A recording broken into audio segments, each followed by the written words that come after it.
One, two, three.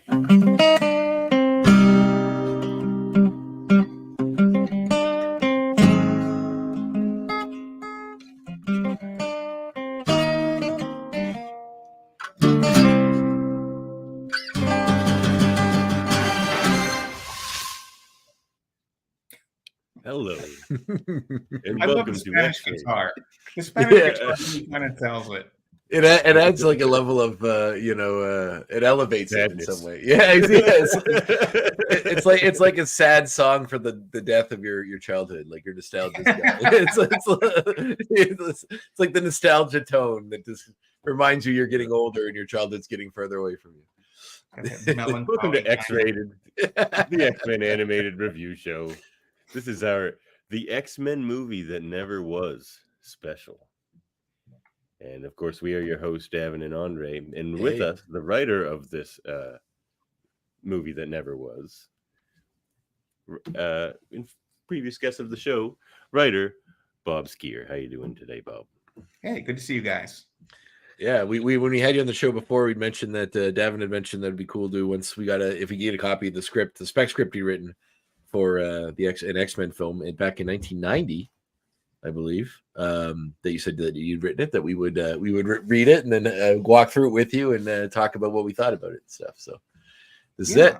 As I mentioned to you guys earlier, I wrote this in 1990, and this is the very first time I've ever had people that I didn't know reading the script who were X-Men fans and got feedback on it. So, I've had executives and things read it, and they're like, this looks really expensive.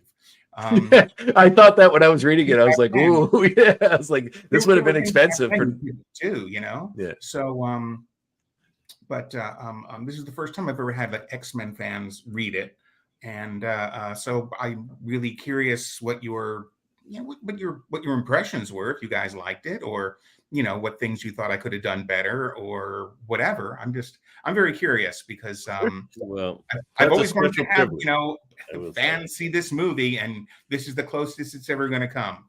Well, I liked it. I thought it felt more. It felt more like a comic book on a big screen movie than the movies tend to go. They tend to like inject a lot of realism into it, and which is fine. But this one really actually feels like an X-Men. Like it really feels like a comic book. Like I'm watching a living comic book, which I thought was pretty neat. Especially the action stuff. Like the big fight sequence near the end with all the mutants would have been really cool to see visually on the screen. Oh, there were great action set pieces. Oh, and cool characters. I have some questions about that for sure.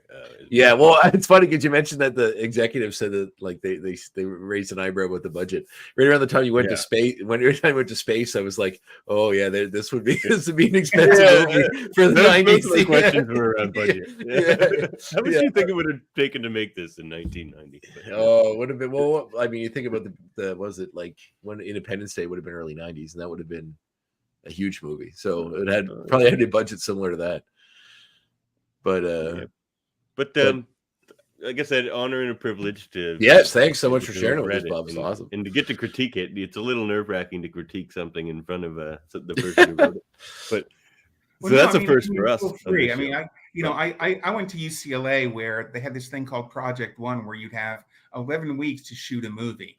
And so you'd write it and you direct it and you'd storyboard it and you'd edit it and you'd do the sound and so you had 11 weeks, and then they would show it in front of this room 1409, which is now called the James Bridges Theater, and you'd show your film, and then you'd stand in front of the room and people would give you feedback. And oh man, sometimes it was like really wonderful, and sometimes you just see people getting hit with buckshot, And, well, I'm not going to hit you with any buckshot because I was telling André too, I'm very mostly positive on this. I have like a list here of points I made, and there's probably like 30 positive points and 5 not as.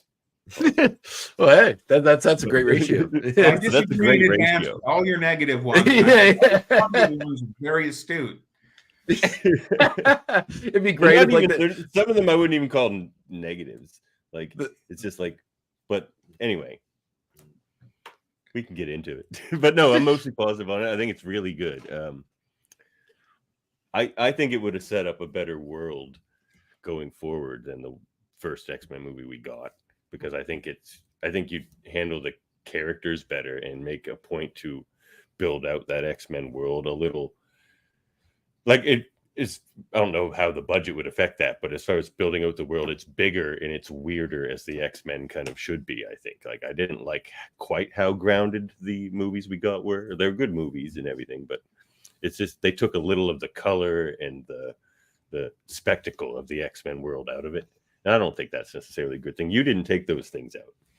And I think that's my whole thing was I wanted the characters to feel the same as they did in the books. The things that I loved about the characters, I wanted to make sure that, you know, we were kind of true to them. So the personalities and the relationships I wanted to be right. You know, where the movies kind of left me behind a little bit was it's like, well, they got a lot of things right. And with the first X-Men movie, the things they didn't get right was a matter of scale, right? Yeah. It's like if they had more money, they could have made it bigger. So, you know, but the first movie told you what mutants were. They did a very good job. They told you what the relationships between the mutants were and the rest of humanity, and that was good. It's like they didn't know how to do Cyclops without making him a total dick. Yeah, well, he's all barely a character. Like he has like 3 lines of dialogue, I think, between both movies. Like the first 2 anyway. That we've. I really like your Cyclops characterization in this. Like he actually leads the team, and he does make hard choices, for sure, which I liked as well. The dynamic between him and Wolverine makes more sense. Wolverine just sees this kind of skinny kid, and he's just like, this guy's not the leader. Like that.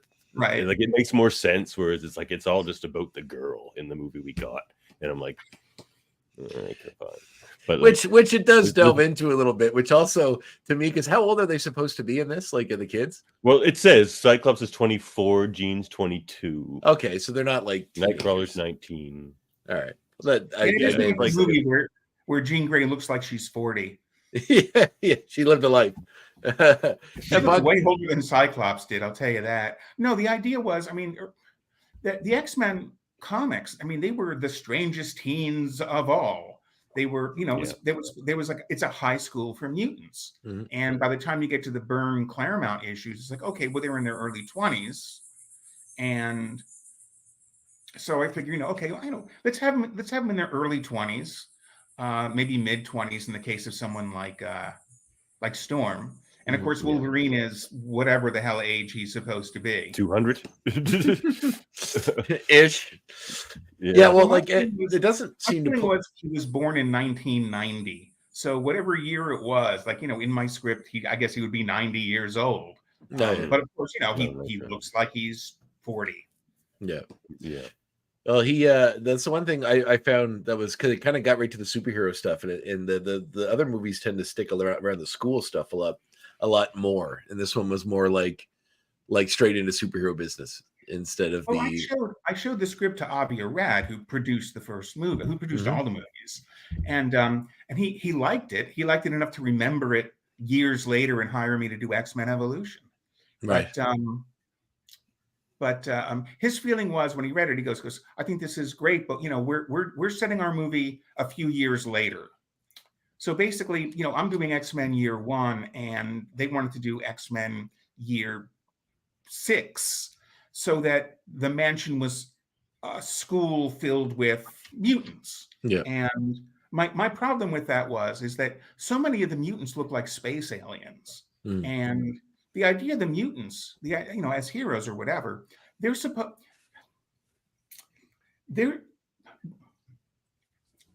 the X-Men's school is there to teach these kids who are born with powers how to be superheroes so they could graduate and join the Avengers, which is what they wound up doing with you know, the Beast, and which they did basically with Angel and Iceman when they left and joined the Champions. You know, they graduate and become superheroes. And the Defenders, they were on that team as well. Yeah, exactly. And I'm losing my train of thought here. I'm sorry. That's all. But anyway, what it became, you know, in the movie was okay. So they're superheroes learning how to be superheroes, but they look like you and me. They just happen to have powers. And so the fact that they look like you and me is what makes all the mutant fear happen, because it's like communism. Do you know if your neighbors are communists? It's that kind of thing. It was Red Scare kind of stuff. And the idea of the Morlocks living underground is because they could not pass for human.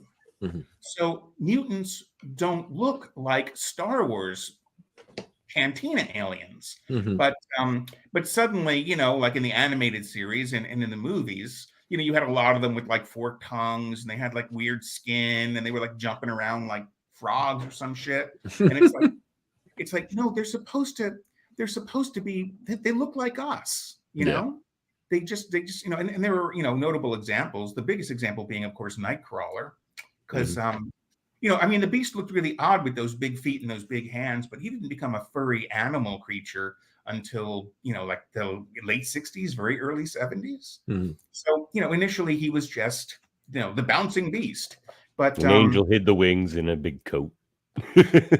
Yes, as one does. As one does. Comics and TV shows have always taught me that a trench coat and a hat will cover anything. Like the thing can walk around with a trench coat and a hat on, and nobody bats an eye. Raphael does it in the movie. Nobody thinks it's weird. There's a movie that they made in the 50s with some kind of mutated alien guy, or mutated reptile skin guy, and he's got this trench coat on, and he's got this hat on, and I'm like, that's the thing. Yeah. That's the thing. You look at this picture, it's like, my God, he was around in the 50s. Yeah. Well, I thought that in the movie that it's like the school is already established, so it's got like hundreds of mutants running around, and I think that was a mistake. I think that you should grow that kind of thing, which is what they wound up doing, or what we wound up doing in X-Men Evolution, where it starts out with the first 5 of them, and then by the time the seasons move along, it becomes more and more populated. But they wanted to have this where the X-Men were deep into it, and I had this kind of conservative view where it's like, let's just start off small. Let's introduce, It's strange too to do it the way they did it in that way, because it's like this, like the world is just learning really about mutants. Like the whole world is. We know some people later on have known about them for a while, like Stryker and stuff. But like the idea of the world's now just learning about them, these people, and they live among us with all these powers. But there's already an established school full of people, and like nobody's talked about this. Like no kid that goes there has a friend or a family member that has told anyone that mutants are all going to the school. Like the idea that the whole world knows, and they know it's a school for mutants, that makes sense. But when it's like, it's still a secret, but it's a school, and like it's very kind of, there's a lot going on. But I have no trouble believing that there would be a school that people just didn't know or talk about. Fair enough. And in the second movie, they do a good job explaining how mutants can exist without other people knowing about them, because in the second movie, it's an analog for them being gay, which is why they had the scene where Iceman comes out to his parents. Yeah. And, he says, Mom, Dad, I'm a mutant. And it's like, well, have you tried not being a mutant? Yeah. Bryan Singer's, parents or family basically, asked him that, have you tried not being gay? Scene. Yeah. Yeah. It's a terrific scene. So you figure if people had these mutant powers, if they found out that they were mutants or otherwise not human, they would just not tell people. And if they, were offered to go to a special school, I think they would probably do that. I don't know. Yeah. Well, it makes sense, especially that one when they show like the whole, world full of people that are all hiding their abilities, or more so than like Wolverine sees how many mutants are in the world when Xavier shows him a Cerebro, to kind of like, it's sort of an awe-inspiring moment in that episode, or in that movie. I wasn't thrilled with how they dealt with Cerebro, or what they did with the with the visuals and stuff. First of all, the chances of being a mutant are 1 in a million. So you figure, okay, so there may be 500 mutants in America, and maybe 40 in Canada. Exactly. So it's that kind of math. But if you look at Cerebro, it's like every third person is a mutant. It's far too much. And in the comics, every time they would introduce a character, they would eventually get a mutant power and have been a mutant the whole time. So you have these characters who were meant to just be friends, like this guy, I'm going to say Doug McKenzie, but that's not right. There's this guy, Doug, who was friends with Kitty Pryde. And suddenly, he becomes a mutant, able to understand every language in the world. Oh, Doug Ramsey, yeah. Doug Ramsey. And it's like, is that even a mutant power? So anytime somebody has it is now. I'd like it. Power, not everybody has to be a mutant. It's much better if they had characters and just kept them, kept them human. I don't know. Well, that's the beauty of like the comics. Like where you started it. I found the start of the first few scenes very effective as far as like introducing the X-Men, and then the whole scene with Kelly, which is very dramatic. Yeah, we can walk through it a little bit. Tough to watch. Yeah, let's walk just so the listeners get a flavor for the script itself. So we kind of open up with some meeting young versions of some of, like, starting off with Scott, who we see when he's younger. Especially satisfying because he was just thrown away as nothing in all the X-Men movies that we got. But he's the leader of the X-Men. He's a great character. People don't, X-Men fans know that. Like he's a rigid character. But there's a few scenes throughout the beginning that sort of introduce Scott and Jean when they're younger, like learning about their powers, and eventually before we pick up today in the script when they're in their 20s. But then we get a bit of that, and then we come to a scene with Kelly, Senator Kelly, being shown a mutant child. With flame powers in a secret facility. It's gonna go. Yeah, it was actually pretty. Like I was reading this and I was like, "This is like a horror movie," and it was actually pretty cool. Like, do you recognize where that scene came from? It reminds me of something, and I couldn't think of what it was because I'm a horror movie guy, and I'm going to be embarrassed that I can't say this. It's Firestarter. Yeah, of course. Firestarter. It's the end. It's the end, isn't it? When the dad. What I wanted to do was, okay, what are mutants? Our audience is going to walk in. They're not going to know what mutants are. So if I showed them characters that they kind of recognize, they'd be like, oh, got it. Yeah, okay, they're people with these weird powers. Mm-hmm.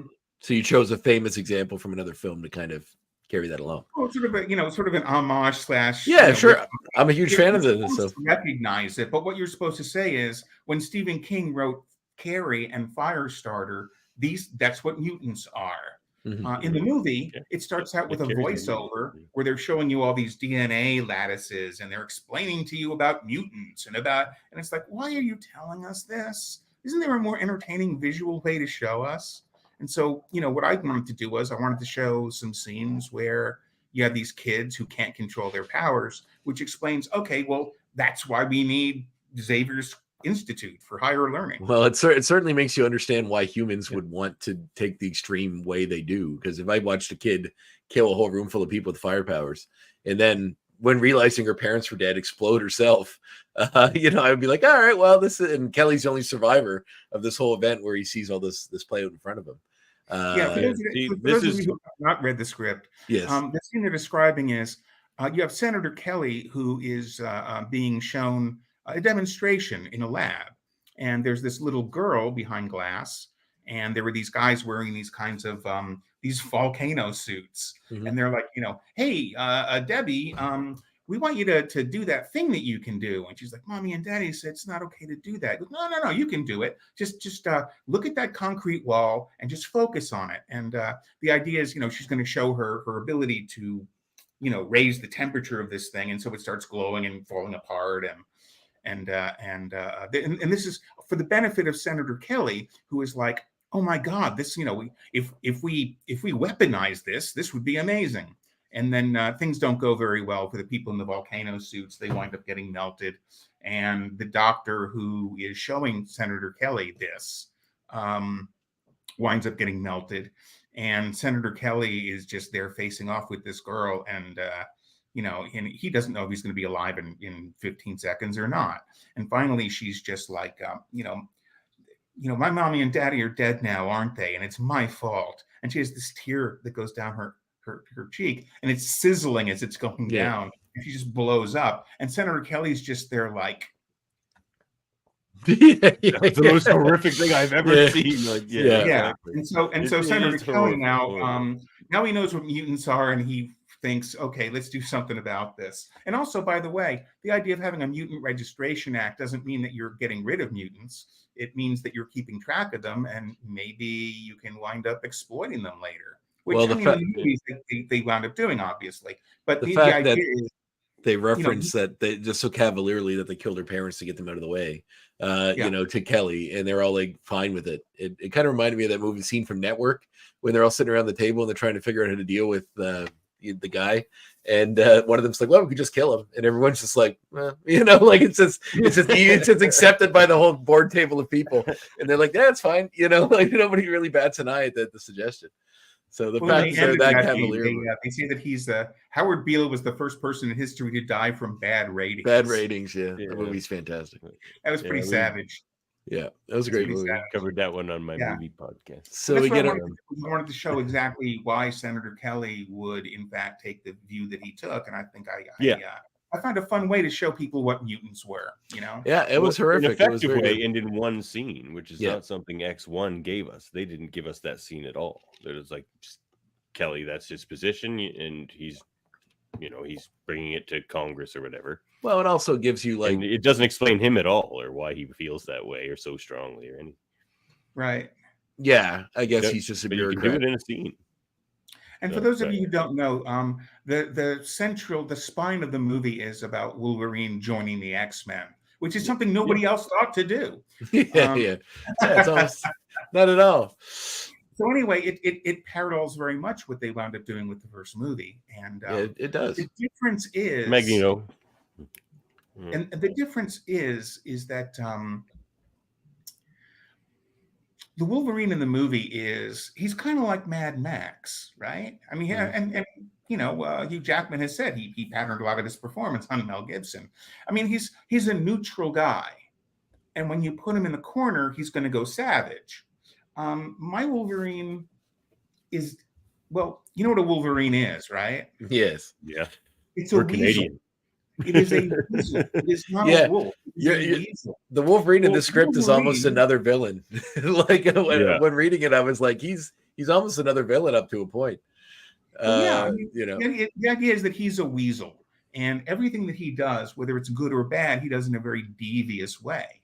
And what we learn throughout the movie is that whereas he is very devious and very sneaky and very nasty, he also has a code that he goes by, and he's very deeply honorable. And when you come down to it, you can trust him. It's just not fun. But the thing is, he's looking for a fight. So in the first movie, when he's in the cage and he's in that cage match thing, it's like, well, okay, he's there because this is for beer money or whatever. And my introduction, I introduced him to somebody who is actually actively going out looking for actual fights to fight. And I much preferred your introduction. We just recently reviewed X1, and I wasn't very kind to the cage fight. I liked your intro better. Well, we all thought it was kind of ridiculous. Like what bar would have this? Could fight some person who, he doesn't have anything against or have any reason to have anything against in a cage, or he could just hang back and beat up some bikers that are going to come like abuse some people or something. He's going to just beat the shit out of the bikers. He'll enjoy that.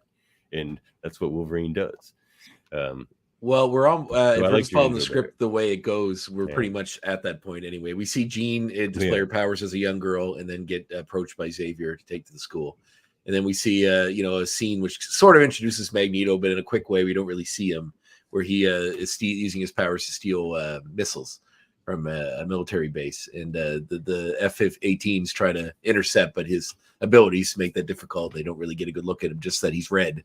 Which I love the commentary where they're like, well, they mention all they see is red. And they're like, was it Chinese or the Russians? Because, it's just like going the color, which I thought was good because of the red reference.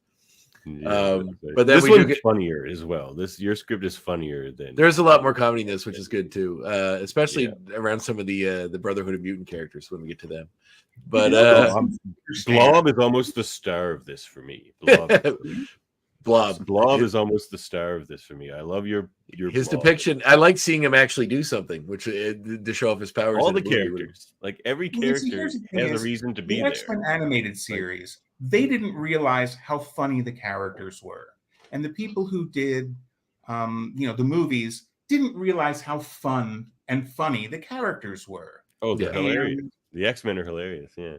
they're hilarious. I mean, they're always bagging on each other. Basically, they talk to each other like middle schoolers. So they make nasty cracks at each other, and they call each other little nicknames, and they bag on each other, and it's fun. Yeah. Well, the people that if they didn't have this mutant connection would never be in the same room together willingly. Like they have this reason that they have to be together, and that's the dynamics. That's the craziness that comes with, and you get that in here. We see. So I will say, little teaser for going ahead in this podcast. I have some great compliments on what you did with Wolverine in this, but my greatest critiques are also around Wolverine. Well, it explains more when he says that he made him like a devious sort of weasel. It does make more sense because he sometimes in like the dialogue Wolverine, you have Wolverine saying this. It sounds more like Sabretooth to me. Like there's some certain things I feel like Wolverine wouldn't say. Like other than that, it's almost like a perfect. What kind of things? I really enjoyed it, but there's a couple of lines where he almost comes off more like misogynistic or almost like a little more closed off and like maybe even like homophobic than Wolverine. Absolutely. There's a line where he says, I'm not going to dress up like some Packer. Exactly. But like that to me, like Wolverine's not that kind of like I have to give you a compliment to go with it. The way you position Wolverine in this is like spot on. His dynamic with all the characters and how he gets onto the team and the difficulties. The difficulties are all real and they make sense, and his positioning is perfect. It's just a few lines of dialogue where it's more like Sabretooth. And I get it because you were going for that. But for me, if you were to introduce Wolverine that way, he's almost a little less redeemable for the audience going forward. But like you need that, like the movies we got went too far the other way with that. Well, they didn't really give him an edge as much as this one, and too likable because they want you to love him. But you didn't do that. You're like, no, you're not supposed to love Wolverine. You have to like begrudgingly kind of love him over time. And you were going for that, I think. You know who my version of Wolverine is based on? It's Dirty Harry. Sabretooth. I was actually going to say Clint Eastwood because even the scene where he was kind of groping Storm, I was like, But then that bugs me because I'm a Storm guy. I was like, no. And I was two favorite characters. But it almost like, but the way it's depicted, it seems more like he does it. But you see why he's doing that. Yeah, he's trying to get pushing them. He's trying to test their boundaries. Harassing her. What he's doing is he's trying to goad her and basically sort of press her to use her powers. And he's like, it's like Dirty Harry says some really horrible things in the first Dirty Harry movie, and you think, oh my God, this guy's this horrible bigot, and you're like, no, he's just getting a rise out of people. Yeah, it's his way of testing people. And what Wolverine is doing throughout this movie is he's testing everybody around him.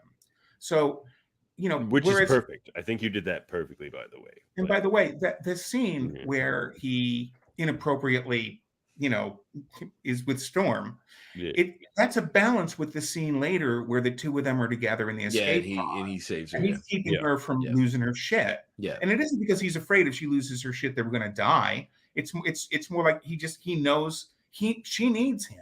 Yeah. He actually does care. He does care. Well, that's what I love that you did that they didn't do in the movies. Where in the movies he kind of just cares. He's obsessed with Jean and kind of he cares about Rogue. What Xavier has to say, and he cares about Rogue. But in this, he's going around and just testing out relationships with everybody and seeing who he likes, who he doesn't like, who he thinks is a weakness, who isn't. It's like it's all very, very good. Well, as we introduce him, we're kind of at that point in the script anyway. We do just see some of Kelly, stirring up the ire with some of the anti-mutant Roderick and stuff with his debates. But then we get Wolverine's intro. I'm more interested in getting a backstory on these two these two biker gangs and these two gangs that hate each other because it's just like they got chainsaws and they're just like, like hang on a second. There's only one group of bikers. And they go in. See what happens is okay. The loggers. It's the loggers versus so it's a logging bar. These loggers are there, and Wolverine goes in, and he gets hassled by a couple of guys, and that's not the fight he's there for. No. So he lets them get away with shit, and then when the bikers show up, it's like, okay, these are the people I'm here for. Yeah. And then you realize what restraint he has. I mean, if he was just a berserker asshole, he would have gone after the loggers. But he's very strategic, and he specifically was targeting these bikers. They're not good people. He's following them and knew they were going to be there, which is why he was there. Which is established by it sounds like a crazy fight anyway. But there's like sides, there's Bowie knives, nunchucks, there's just like chains, all the action stuff. But I wanted to just go nuts. I wanted the person who read it, like persons like when the claws pop out to go, what the fuck am I reading here? Which is what happened with Hugh Jackman. He was reading the script and he showed it to his wife, and his wife is like, she got to the part with the claws pop out. She's like, honey, what is this? It reminded me of? It reminded me of that huge fight that kind of kicks off Big Trouble in Little China when they're like in the bar and just everyone's like, everything's going everywhere. And it's just like the fact that you're a Carpenter fan, I assume, is kind of plays into it. So, but we see Charles show up and, we introduce him into the team, bring him into the team eventually. But also this is what establishes that he knows that Wolverine set all this up to basically get the fight he wanted to have because he's a fighter and this is what he wants. And then we cut to, we kind of get your introduction to the team as Wolverine introduced. You're right about Wolverine being the spine of this movie. He really is. Like we learn everything through him, basically. Including them. I love your roster choice too, though. Like you got Colossus and Nightcrawler in there that actually get stuff to do, and I love those characters. Yeah, and Storm. A lot of attention is paid to Storm too, which sets up, hers being a powerful. And you had the boldness to make her a nudist, which she is. No, I mean that came from the comics. They're that's what I mean. She's a nudist. She's flying around doing that stuff, and I figure she's not a nudist. She's just she's in her forest. She likes to get naked in her room. Yeah, that's right. She's free. Yeah.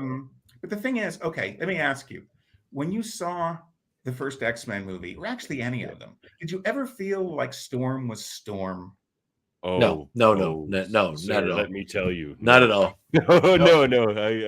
In that first movie where she's wearing that wig that costs $4 but should have cost $2, and she sees Senator Kelly melt, and she's like, ah, and she runs out of the room yelling, Professor.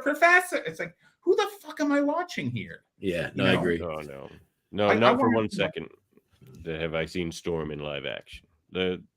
The young girl they had her play her, and I forget her name, in the First Class movies was a little bit better than Halle Berry, but it's just like it's playing like a 18-year-old Storm, so it still doesn't really feel like the character.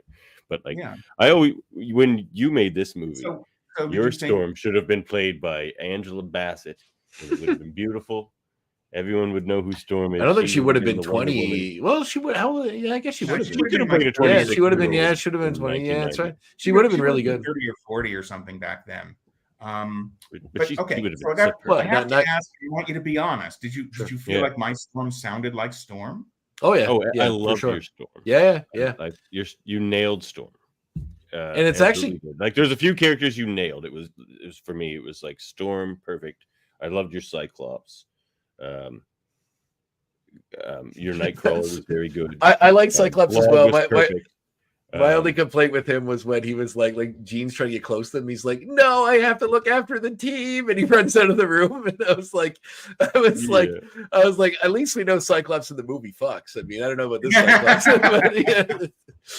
but and there's a character that shows up later that I was so excited. I can't even tell you. I probably squealed. I was so excited. Oh, did we talk about it already? It's a bit of a deep cut. Oh, yes. Yeah. But oh my, I do know what this is. Who's that? We'll get to it. I'm excited we get to it. Say that because he was super excited about it. So actually, a lot happens here, but it mostly just establishes all the X-Men. We get Colossus, we get Nightcrawler, and Wolverine gets to meet them, and we learn about their rules and what happens with all that sort of stuff. And we get a lot of budding. By the way, Pardon? my screenplay, by the way, for those of just so it is laid out for your audience. The X-Men are made up of Cyclops, Jean Grey, Storm, Colossus, Nightcrawler, and Wolverine. If he can make it on the team. Yes, yeah. This is like he's kind of getting a trial run essentially, but he's butting heads with everybody all the time. Like he insults Kurt right away, which may, and you can see Kurt's very sensitive soul, which actually does mirror his character in the comics, especially in the animated series too, which came later. They have never gotten Nightcrawler right in the movies on any level. No, I agree. He was barely in the one he was in the younger ones, and he didn't do didn't have a ton of time to really do anything in the second one either. Nightcrawler's funny, and he likes to have a good time, and he's not this kind of dour, kind of head stuck. Yeah, but he also sensitive. You can see how sensitive he is in this one. But in the movies when he's younger, they make him stupid.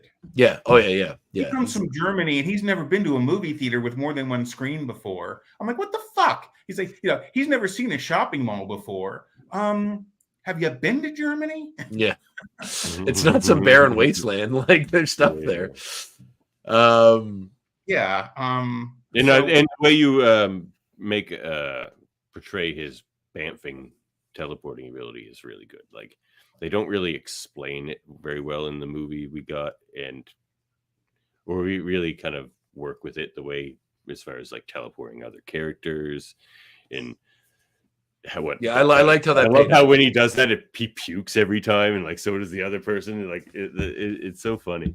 I do like that it's not an easy process to teleport with somebody else.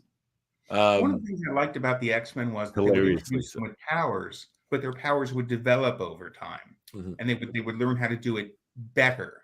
So with Kitty Pryde, she could walk through walls, but eventually she was able to take people with her. She was able to walk on air. One of my favorite abilities they gave her, and she always had that from the get-go, was if there was a piece of machinery and she put her hand into it, it would disrupt the electronic flow. So basically, she would just short out machines, which I thought was terrific.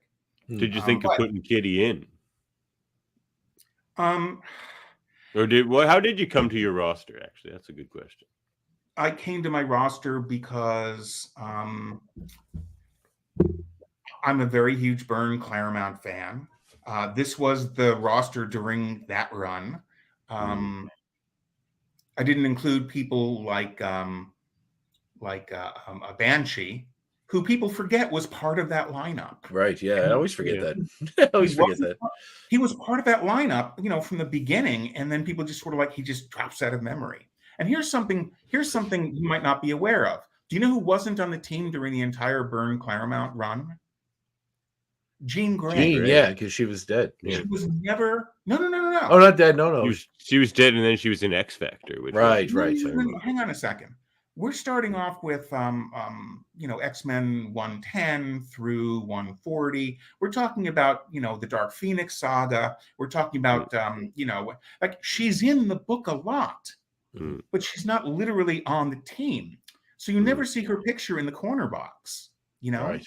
No, just Cyclops from the original.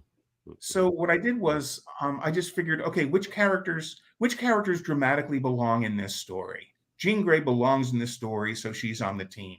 There's nothing really for Banshee to do. There's no reason to put him on the team. And with Kitty Pryde, it would have been a huge mistake to throw her in because she's a character who would need her own story. And it's okay, we'll save her for the third or fourth movie. You know what I mean? And that's the thing is that you wait several movies before introducing, new characters. So, I'm not in a hurry to throw everybody in. I'm okay, let's meet the people we need to meet. And if this is going to be Wolverine's story, then who are the characters that he would have the most fun interactions with, where each relationship would be different and each one would show a different facet of him. And so he has a relationship with Kurt that I think is terrific. It's very clear at the end of this script that he really considers Kurt like a friend. He's let him into his Yeah, heart. I liked that Yeah. too. That was one of my favorite things about your script. Is by the end, Wolverine and Kurt seem like friends. He seems to like Kurt better than everybody else, especially since it started with him and he likes insulting him. Storm. Well, because this whole introduction of him getting to know and working in the danger room with him, and then learning about Storm's claustrophobia, and then learning how the professor judges teamwork and who the leader is, and he's questioning and probing everything and being a dick all the time.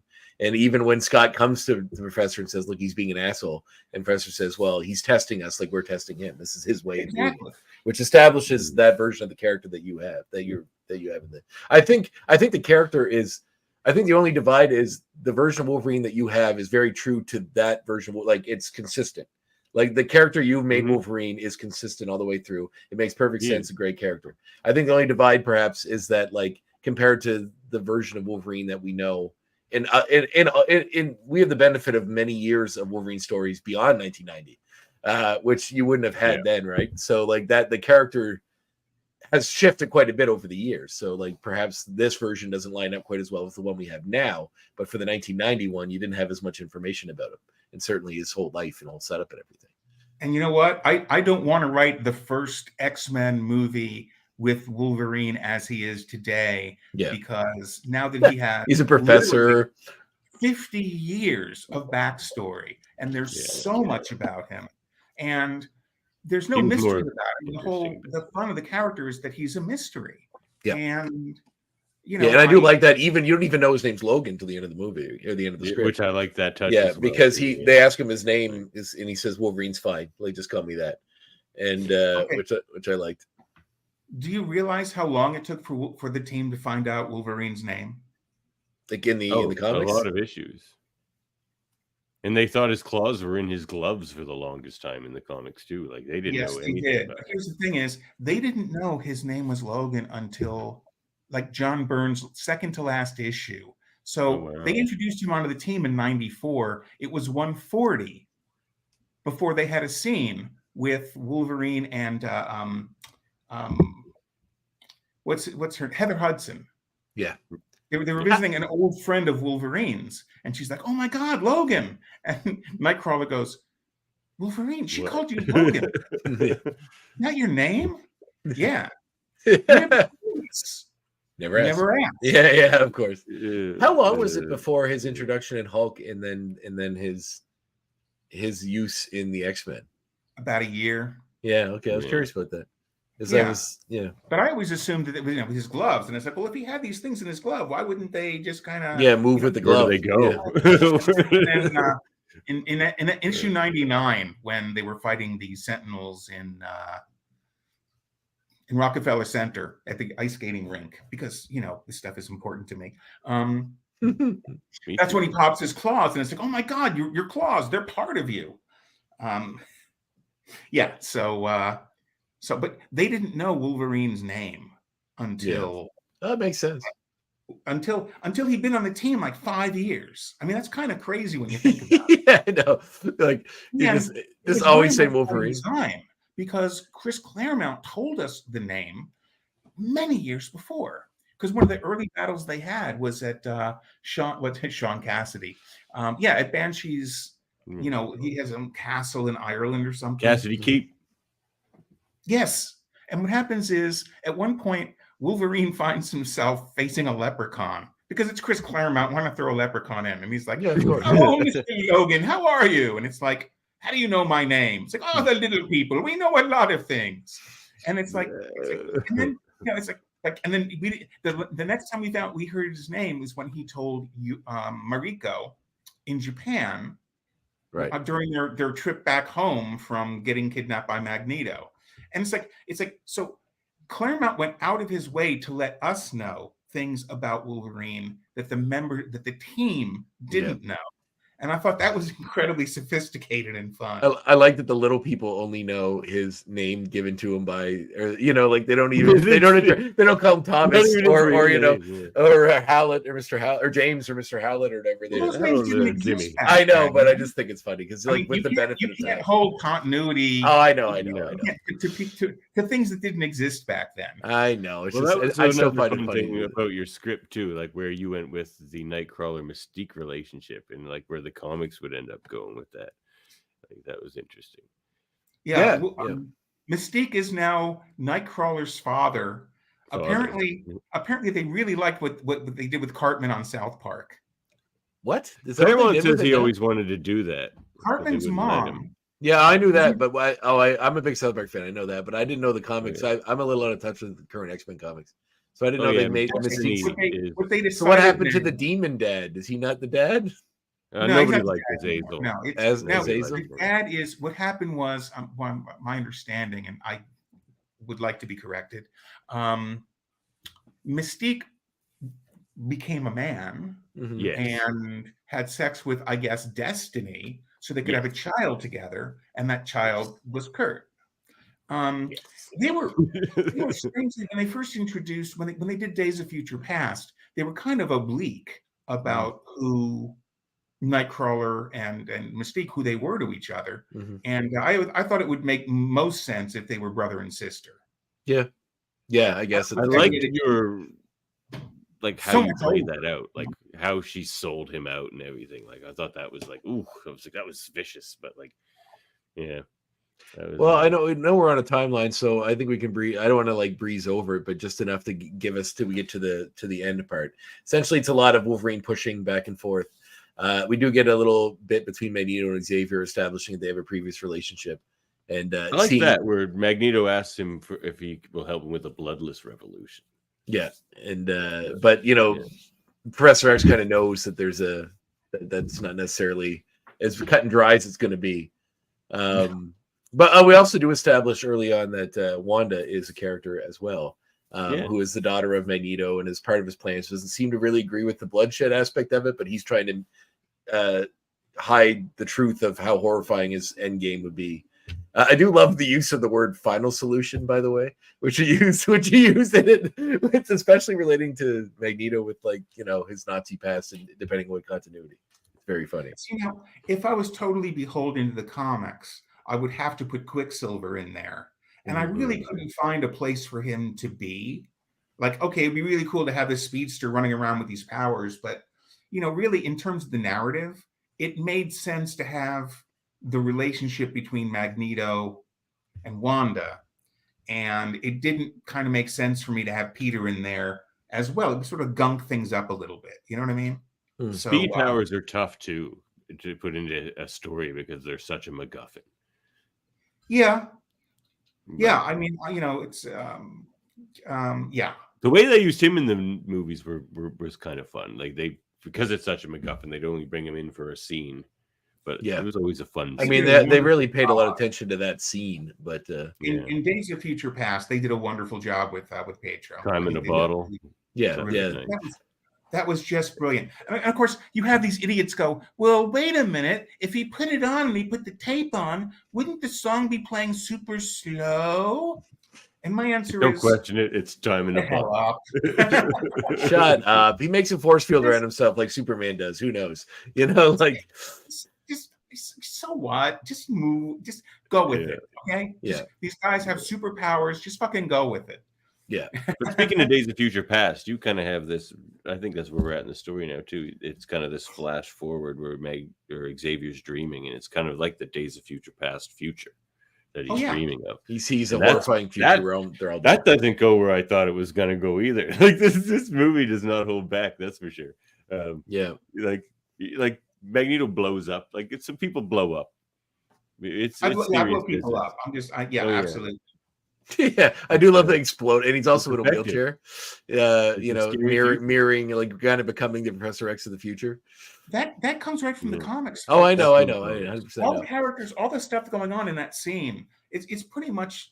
I mean, I didn't go frame by frame. I didn't do panel stuff, but it's kind of like, okay, well, they put they put Magneto in a wheelchair. Let's do that. I mean, did you have a thought that you might revisit that in the future? Like if this were to become a thing and you would get to do more, like a Days of Future no. Past?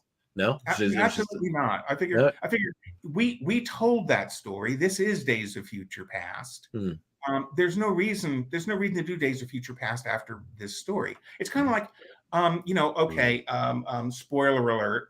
At the end of the script, I introduced the fact that there were going to be Sentinels out there. Yes, yeah. And a friend of mine read the script and goes, "Oh, I see you're setting up for a sequel." And I'm like, "No, that's not to set up a sequel.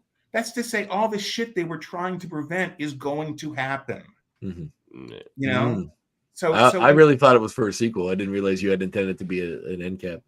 No, well, it solidifies the human threat too. Basically, it's kind of like at the end of Watchmen when you see that the notebook that the journal that Rorschach has been keeping winds up at a newspaper. So everything that happened is now going to be public, and like now everything that all the evil and everything that Osiris, no, what's his name? Ozymandias did. Everything he did is going to be undone. Yeah. So basically, at the end of the screenplay, what you realize is that basically everybody loses. Magneto loses, and our guys lose, and of course Senator Kelly loses. But the idea is, okay, this, oh my God, our future is going to be destroyed if the human race is so scared that they make Sentinels, and then at the end, oh, we're going to make Sentinels. And it's like, so, but it wasn't meant that, like, X-Men #2 wasn't going to be X-Men versus the Sentinels. We did that in this movie, Yeah, interesting.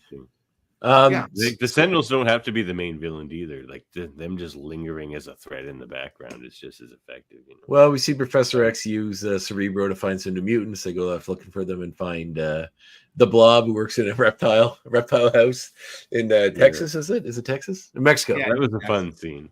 New Mexico. Like your villains are actually people with personalities and stuff too. Yeah, and he's like real slobby. It's like Lady Deathstrike in the movie we got. It's not Lady Deathstrike. Sabretooth's not Sabretooth. None of them are anybody. They're just like nameless, personalityless characters. And by the way, can I point out something? Can I point out something about the first 3 X-Men movies? And go right ahead. It's probably true of the ones afterwards as well, but it's really prevalent in the first 3 movies.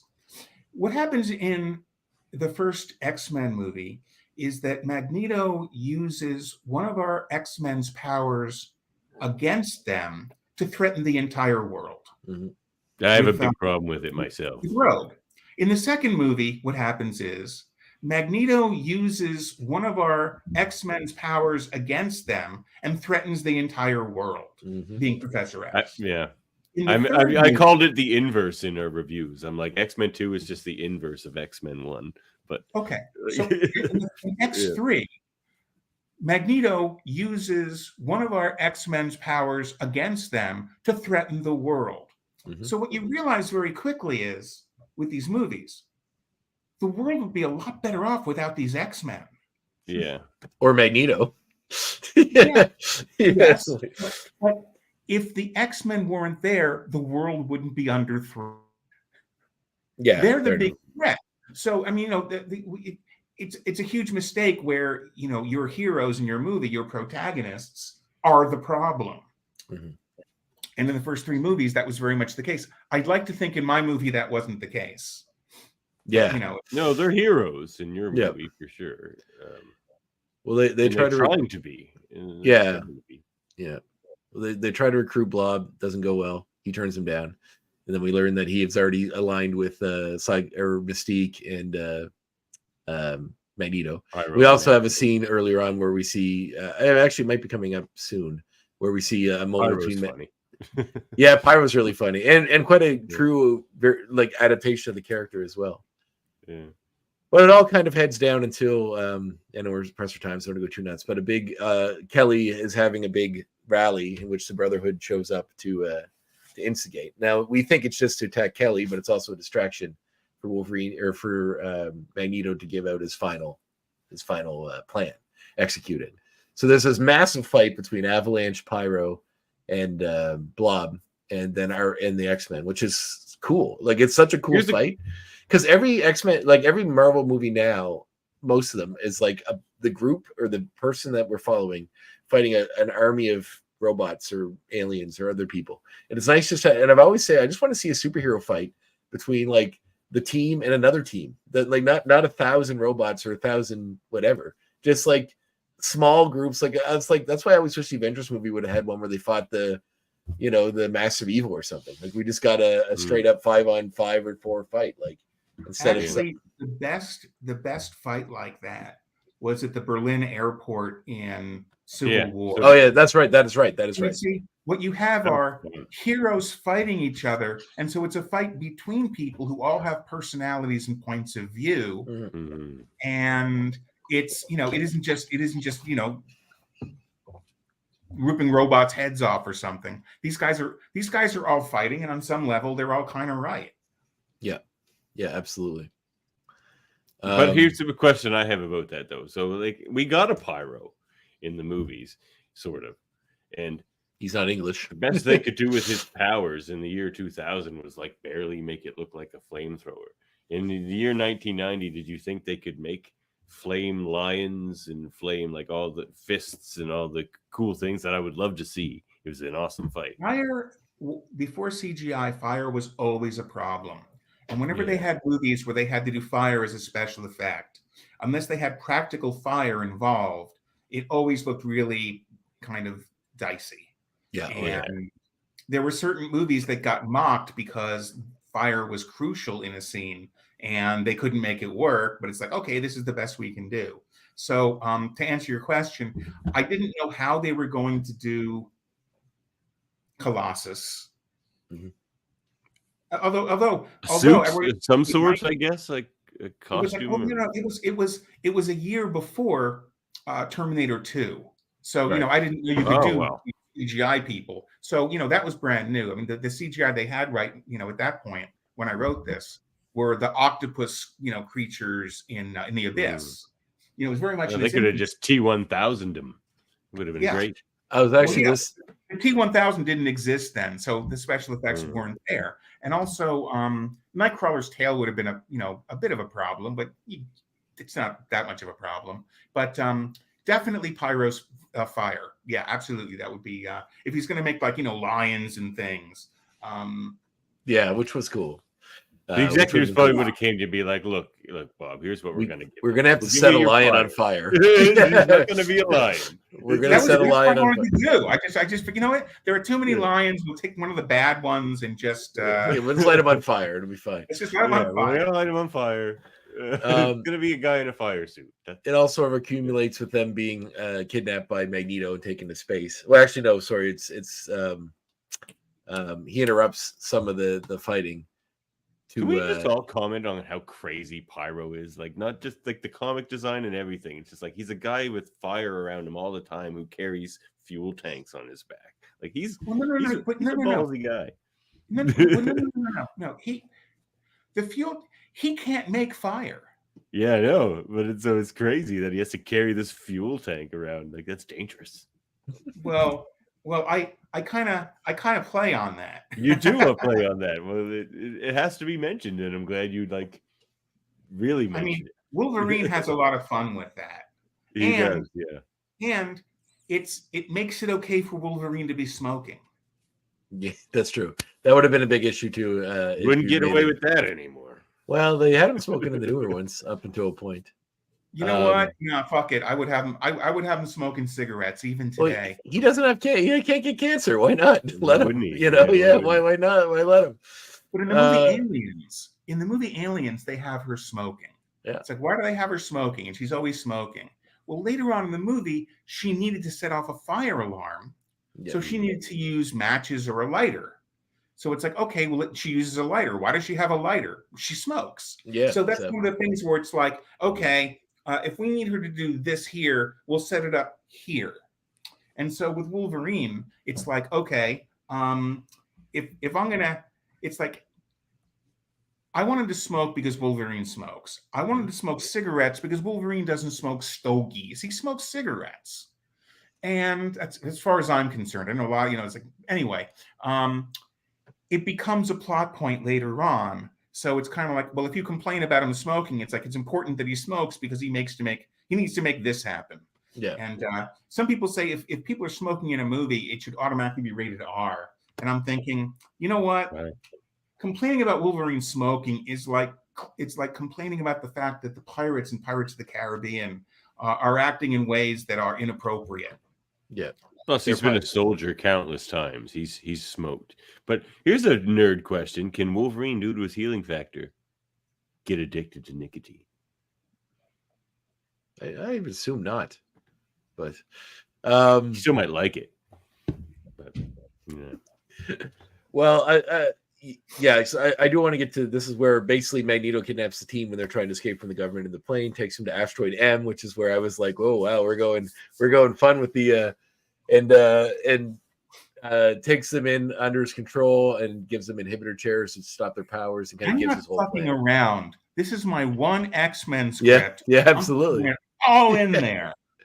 Yeah, absolutely. And this is where while they're being the Magneto's plan is basically to use all the missiles he's stolen from various military installations to cause the nuclear war on Earth, wiping it all out, freezing all the mutants he can on Asteroid M for 200 years, and then unfreezing them when the world is habitable again and starting over without humans. And populated by mutants, if anyone. Like that's that's true, because they would survive. We'll go back down there. People will be mutants. And this is where we get Davan's character. Really liked about the comics, and I don't know that I would personally put that in an X-Men movie, is that it's caused by radiation, because then that kind of removes the element that they lean so heavily on in the X-Men movies we got, is that it was sort of just the natural next phase in evolution anyway. It's just like kind of now it's caused. It makes them more freaks this way. Because then there's a line later in your script where he's like, quote Shakespeare, and just like Shakespeare, he was definitely one of us. But it's just like, if it was caused by radiation, I like that line a lot. One actually. of us, like, so like, I don't know, but well, you know what? That was a little bit ambiguous thing. They do refer to the X-Men as children of the atom. Yeah, they did. Yeah, say the origin of some of the X-Men was that their parents were, exposed to radiation. The Beast's parents. So it's kind of like, so it's partly evolution, but that evolution is enhanced by radiation. Kicked off, perhaps triggered by. Yeah. And by the way, it's not a big thing. Yeah. I don't think that Namor is a mutant, and I'm not sure that I'm not sure if Franklin Richards qualifies as a mutant. Oh, right. Yeah, that's true. I mean, he was born with his powers, and it was caused by radiation, so isn't that a mutant? But at the same time, it's like, well, his parents aren't mutants, they're mutated. So being the son of mutates, I don't know. I'm trying to put too much thought into Franklin Richards, but I spent a lot of sleepless nights thinking about Franklin Richards. Some things need to be said. Well, this is where we get the character too that Davan was squeeing about. This is your moment. I was looking for my toy. That's where I ran off screen and I couldn't find her. But Nanny, I was so happy that Nanny is in this. I love Nanny. You have a Nanny toy? Yeah. Give me another second. I'll find it. Where'd you get a Nanny toy? I didn't know they'd made it. It's a game I play. Oh, it's from HeroClix. It's a game you play with these little figures that represent the different superheroes. I got a couple HeroClix. Oh, yeah. A couple HeroClix. I got Adam Warlock and I got Lockup. There's a character that only I wrote, and they made a HeroClix of him. Lockup's a cool character. There she is. There's Nanny. Isn't she great? Wow. That's Nanny. That's not Nanny from the comics. That's Nanny how they draw her now. Oh, I see. They did it later. They made it like a weird. No. It's gotta be not my Nanny. It's got to be John Byrne's Nanny. Do you remember what that looked like? Was it that much different than this? I remember it being kind of a squat little menacing robot. Oh God, no. It's like it's like a robot in a French maid's uniform, and I think she has she's on one wheel and she kind of wheels around. Kind of like the way the in the Mask of the Phantasm, the Joker had that robot nanny maid thing. It's the same character though. She's just obsessed with like mothering and being the nanny. Oh no. Go back and look at go back and like Google John Byrne's version. I mean, Okay. Well, I have, No. some of those issues. I'll have to go back and look. to me, she's a star. And in fact, she has Oh, me one too. of my Love favorite it. lines I have ever written in my entire life. My favorite line I've ever written. It's original with me, Yeah. and it's my favorite line. Which one? Mama's gonna mama you a mama, mama, mama, mama, mama, mama, mama. That did make me laugh. Like that line is gonna win me an Oscar. Yeah. Well, just because I have a question, and I want to wrap this up because I know you got to go. So they managed to there's a whole thing. Wanda joins the X-Men. Essentially, they accept her as their own as she turns on her dad, realizing he's going to kill everyone. With the help of Xavier, Wolverine goes to get him. They're able to stop Magneto and stop the missiles that he shoots off from starting their work, turning them back on Asteroid M and exploding it. With them escaping and escape that pads, twist too. Magneto staying on board, but possibly surviving. You don't know what happened. It's he's in the explosion, but no, he's not. He leaves. Oh yeah, you do see him leave, right? Sorry, I forgot about that part. Yeah. He books. You see him book, yeah. That's what Magneto does when things are blowing up. He leaves. Oh yeah. And then we see a stinger scene at the end where Sebastian Shaw introduces the Sentinels to Kelly, which is cool as well. The question I wanted to ask you was, did you have any actors in mind when you made this for each of these roles? I'm just curious who you were thinking of. 1990, yeah, I would love to hear the casting. Yeah, I really am curious to see who you envisioned. There's only 2 people that I cast in the movie in my head. Mm-hmm. Tell me you cast a short person as Wolverine. Wolverine has to be 5'3". I agree. You know, but back then, when James Cameron was going to do the movie, you know who he was going to have play Wolverine? Who? Bob Hoskins. He's short. He has to do a lot of work to get to be Wolverine. He has to play Super Mario instead. He always looked like he was in his 50s, like even when he was like in his 30s. like I don't know if he could have pulled. Like, I like the idea, but I don't know. Okay, Danny DeVito. I don't know. Do you know who Kurtwood Smith is? Yes. Yeah. He's the father on the 70s Show, and Boddicker from in several Star Trek roles. Yeah, he's my Professor X. He would have been good. He would have been good. Yeah, he would have been great. Actually, he does have a gravity. Like his people always think he's like his character on the 70s Show, but if you watch other things he's in where he's like a different person, he's a very good actor, and he has some gravitas when they roll calls for. That would have been a good choice. I like that. That's and Magneto, Ray Wise. Oh, really? You David Lynch fan? Twin Peaks? Is that? Yeah, I guess so. Makes sense. I like Ray Wise as an actor. Wise would have been really good too. Yeah. Well, he's got the white hair already, and he wasn't that old when he had it, like in the show. Yeah. And that would have been great. He would have been great. He's a great actor. Yeah. What's funny is X-Men is just casting a bunch of young actors, I suppose, like 20-year-old actors. The 2 of them were in RoboCop together, actually. Right. I forget Ray Wise was in that. Yeah. Yeah. Also, so they had scenes together, but they were both in the movie. That's true. In fact, a heartbreak for me is I went to a RoboCop screening as a reunion screening, and both of them were together, and they were like talking together, and I'm like, because I wanted to hold the seat I had, and if I left, it would have gotten taken or whatever. Yeah. Like, I wish I'd gone over and gotten a picture with the 2 of them, because it would have been me with Professor X and Magneto from. And Ray Wise wound up in an X-Men movie. When I saw him there, it made my heart break, because it's like, right, he was the president, wasn't he? No, he's one of the he's an officer in one of the ships on First Class. Oh, I thought he was the president. One of them, wasn't he? I thought Ray Wise was. Well, was he gonna? Was Peter Weller going to be Senator Kelly? Like you just saw the RoboCop cast. Miguel Ferreira would have been, Pyro or something. I didn't have any other casting, but those were the 2 guys that I saw. These guys, all of the characters I saw as the characters. Yeah. So I heard the voices. I the way I hear them when I read the comics. I visualize them as as John Byrne would have drawn them. I think that casting is great. I totally would have loved that if we got that movie in the 90s. And Angela Bassett. Angela Bassett would have been great. Whatever 5'3" actor they could find to play Wolverine. Bob Hoskins. Yeah, I mean, Wolverine ideally would be the ideal casting would be a 40-year-old Clint Eastwood if he was 5'3". Yeah, a squat. If you could squat, if you could like put him in Photoshop and just transform him to make a skew him squatter. Yeah, but that interpretation of, I was writing for Clint Eastwood, okay, and all the Well, stuff. so where, was Claremont and Byrne, you know. Oh, absolutely. I mean, there are a few phrases in there where it's like like there is the Dirty Harry scene. You know, you got to ask Oh, yourself. I love that scene. Yeah, that's you know. So do you feel? Can you get to me before Wolverine sliced me to shish kebab? He's just like, what?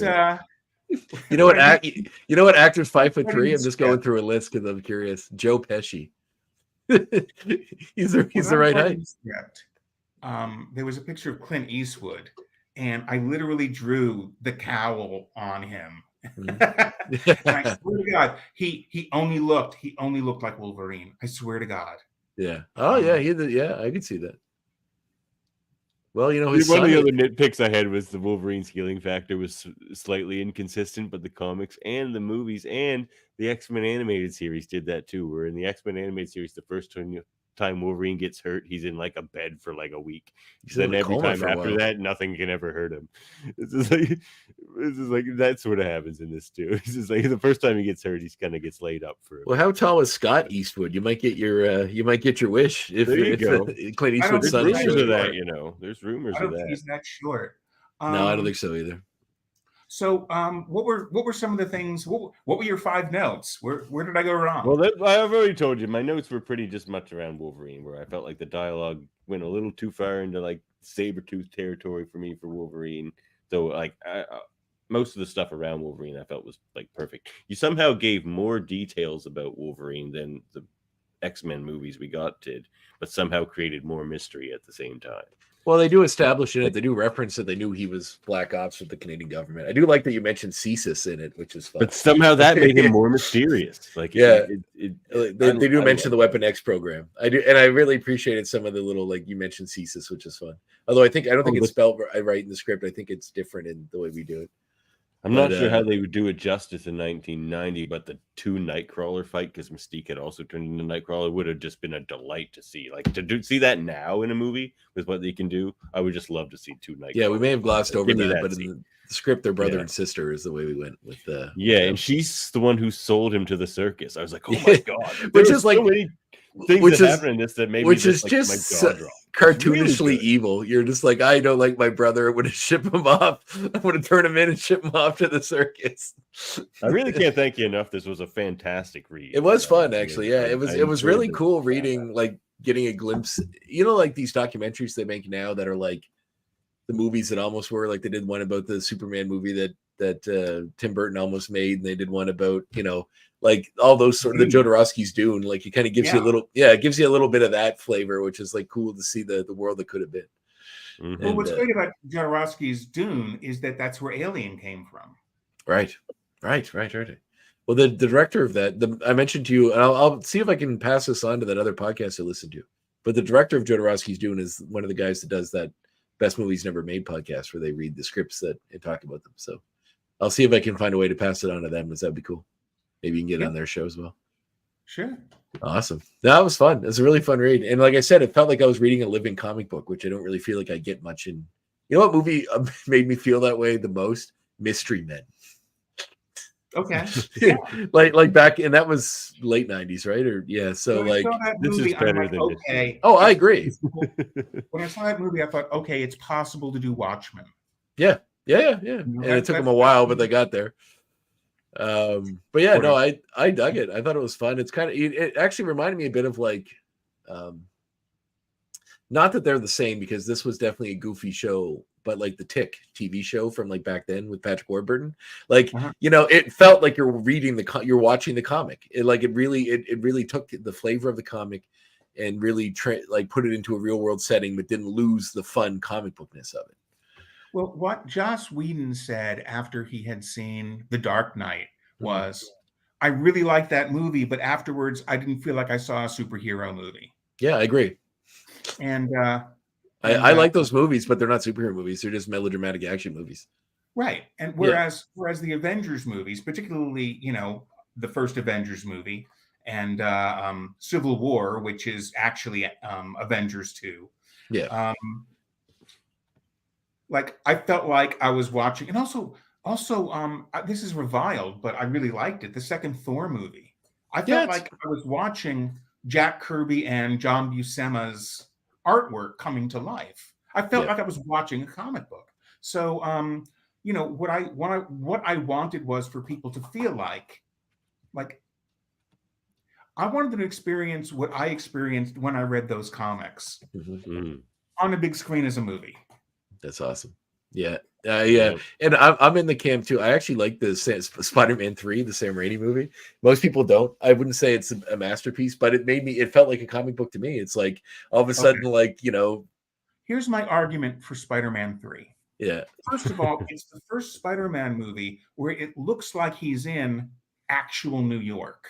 Yeah. It doesn't look like a movie New York. It doesn't look like a Cheap Jack studio, a soundstage. It looks like he's in fucking New York. And the other thing I like about the movie is that it feels like by the time you're finished watching it, that you've just read a 6-issue run of the book. That's what I feel like, because all of a sudden villains team with villains, and then Sandman's hanging out with Venom, and it does feel like a big story arc comic book. Yeah. And so it's like, okay, I think it is one of the lesser superhero movies. I agree, but there are arguments to be made for it, and I think that also a lot of the things I didn't like in the Sam Raimi movies completely got redeemed in No Way Home. Yeah. I love that movie all to pieces. My one problem that I just thought of, it's like I don't know why it took me this long to figure it out.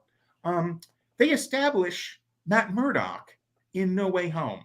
And when all this shit is happening, where the fuck is Daredevil? Yeah, I know. I mean,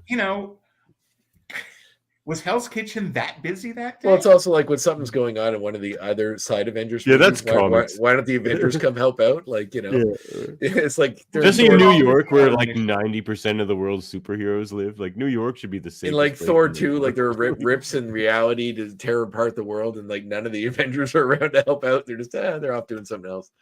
Well, yeah, so, I mean, you have to do that. I mean, I know. Otherwise, it's not their own movie. Otherwise, they don't. It's not their movie. In the comics, they always say they're out of town. They're like, yeah, they're out of town. One of my problems with the MCU Spider-Man movies is so far we haven't gotten a Spider-Man movie. In the first movie, it was Iron Spider, and he was propped up by Iron Man. In the second movie, you had Nick Fury, kind of like propping him up. And in the third movie, you have all the it's a Doctor Strange movie, and it's kind of like when we get the next movie. Because Peter will have no one to rely on but himself. Yeah. I look forward to it. Yeah. And the costume is a classic costume now. Yeah, he's going to make his own costume, his own web shooters. It's like we're finally going to get to see make money. My Spider-Man. Yeah, I agree. I'm excited for that too, and I really like that. Like Aunt May is kind of the new Uncle Ben of his world.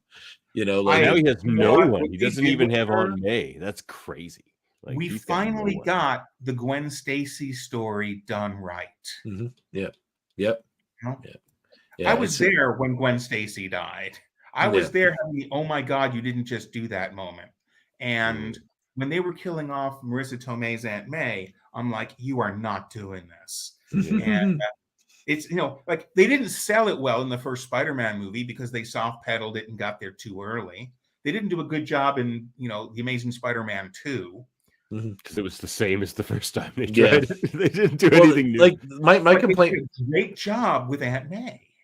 My complaint with the Amazing Spider-Man movies is that like Spider-Man has a history of sadness of 70 years of continuity of people dying around him, but there's like decades or 5-10 years in between all this death. In that movie, they crammed it all into it. It's like it's just so hopeless. The first movie, it's like Captain Stacy's like, please don't date my daughter. You'll just get her killed. And he's like, okay. And then as Captain Stacy gets killed because of him, and then he's like, fuck it, I'm going to date the daughter anyway. And then she gets killed. And then she gets killed in the second one. As far as I'm concerned, that made him a villain. Yeah. Oh, yeah. As far as I'm concerned, that made him a villain. Yeah. I mean, the guy's dying wish was you not to date his daughter, and you say you won't, and then you do. It's like, and then get her killed. It would be okay if she died in Spider-Man 5. Yeah, exactly. But to have her die in the very next movie, it's like, you know what? Sorry, Peter. I'm not on board with you right now. Yeah. Listen, if you want to continue this conversation later, that's wonderful. I Sure, need to sure, yeah. go. Yeah, we know. Sorry. Thank you for being on. We Yeah, really yeah. appreciate it. And So thanks for I sharing it with really- us. It was a blast.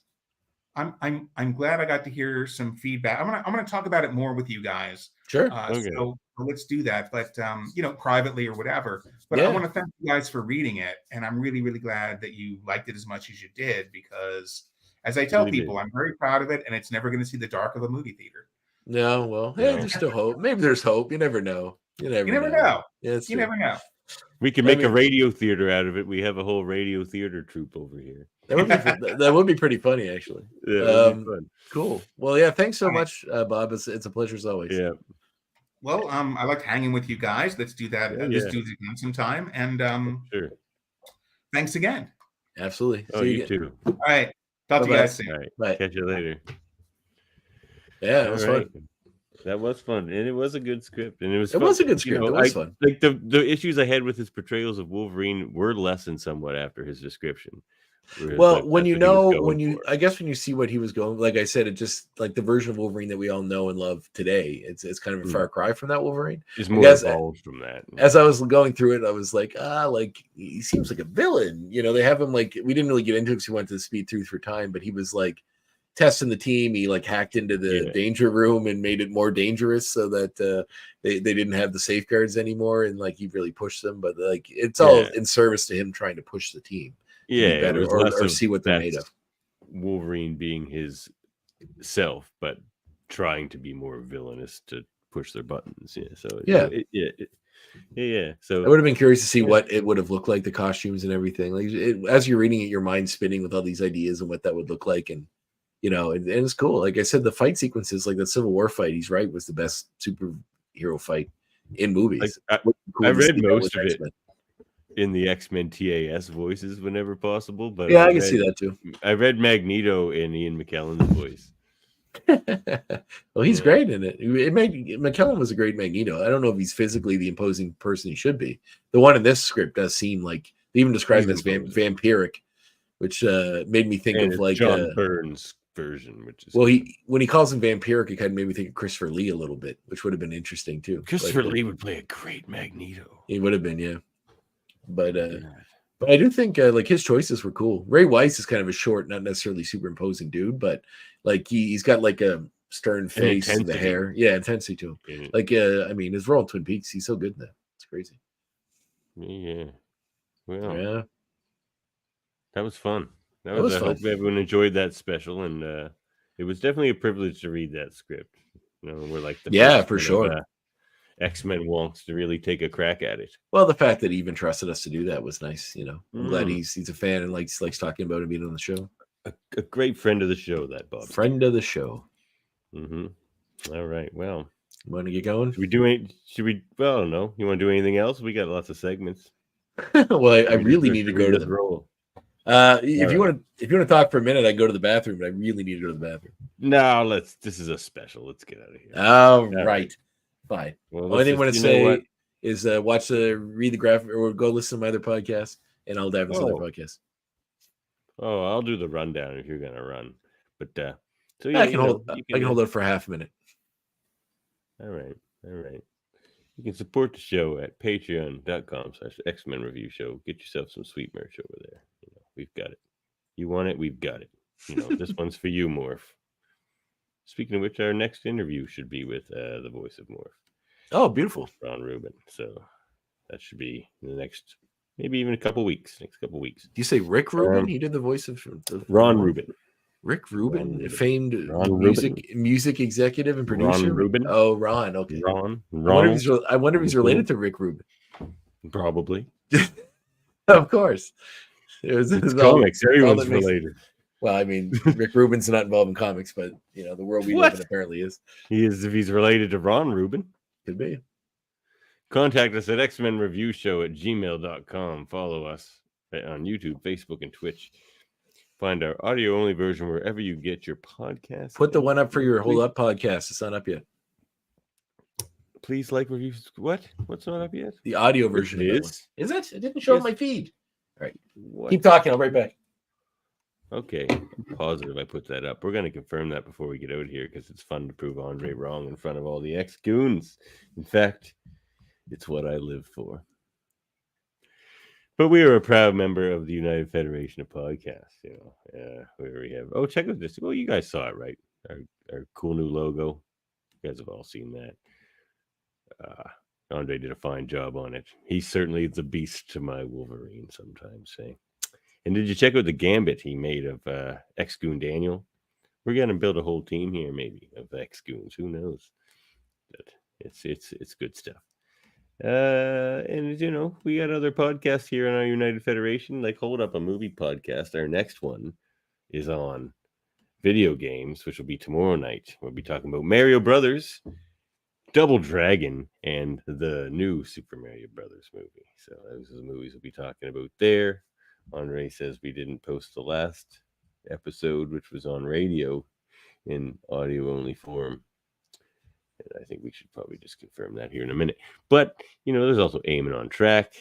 There's a Hellbound podcast. We have Trivial Debates. The next one's on Disney. Or did that one happen already? No, I feel like that didn't happen. Don't think did the Disney Trivial Debates happen yet? No, I don't think it did. No. And also, what's going on over at the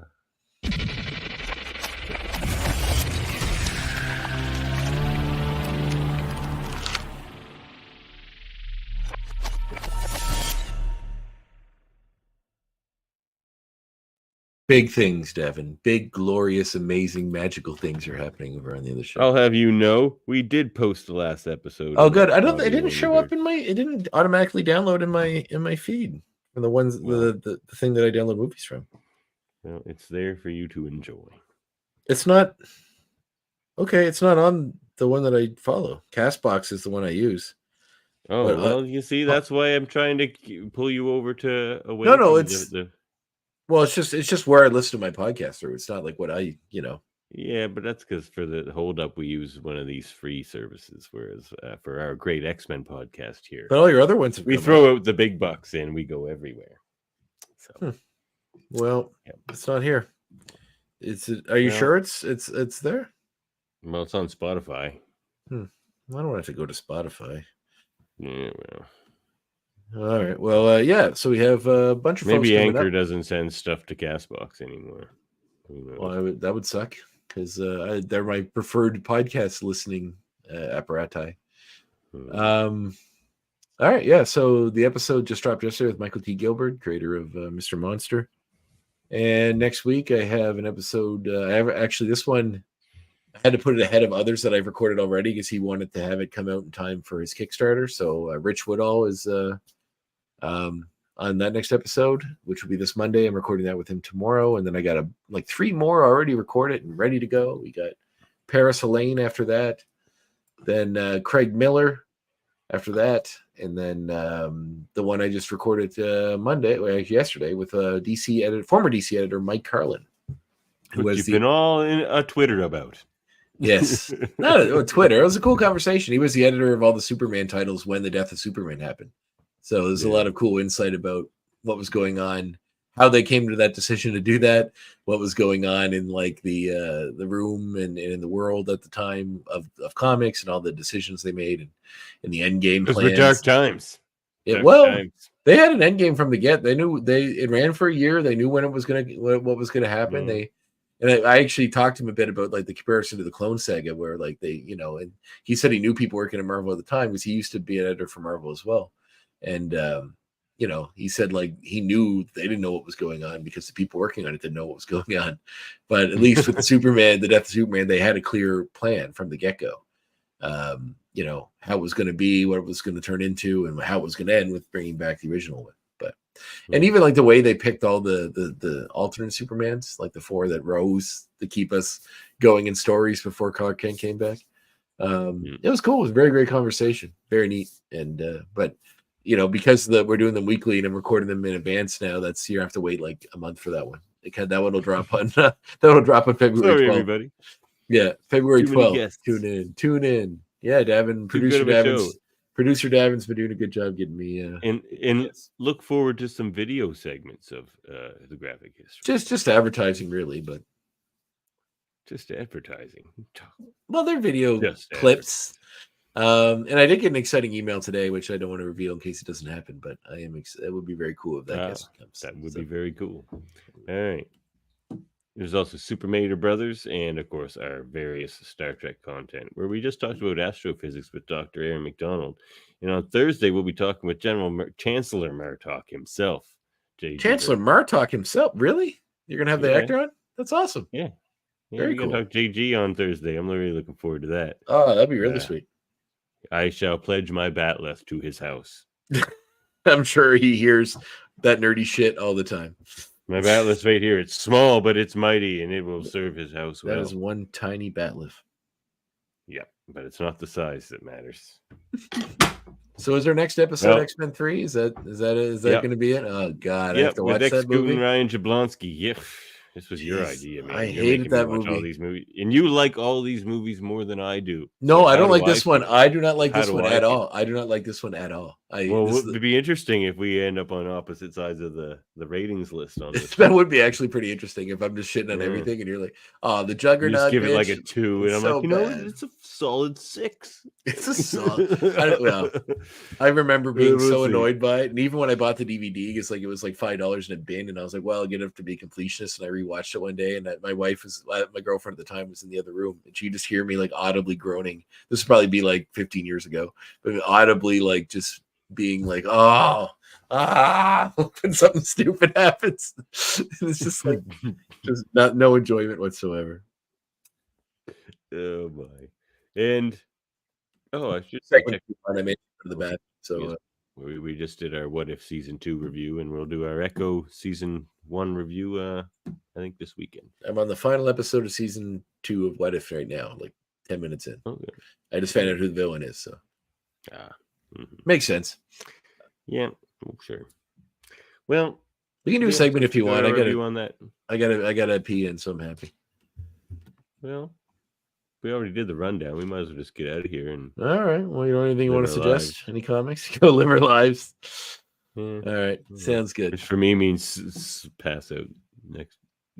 Just get swaddled in children and then fall asleep is what I say. Yeah, basically. Yeah, that's my life. I was walking around the house. They were both fussing, so I had like a toddler in this arm and the baby in this arm yesterday, just walking around the house. It's like this is. I still have to meet up with you in person sometime soon because I have a Christmas gift for you. Oh well, let's do it soon. Come down to my poker game. When are your poker games? Well, I'm probably doing one next week. And Hold'em, just Texas Hold'em. Yeah. All right. Yeah, I like poker. Well, what's the buy-in? $25, nothing big, but when you get 6 people, walk away with $150 because there's rebuy. You can have one rebuy too. A couple people always go out early, buy back in, gets a little more money in the pot. Mm-hmm, mm-hmm. Yeah, that kind of thing. So that'd be fun. I'll try to do that. All right, I'll let you know. All right, well, on that note, catch you next time, everybody. Next time.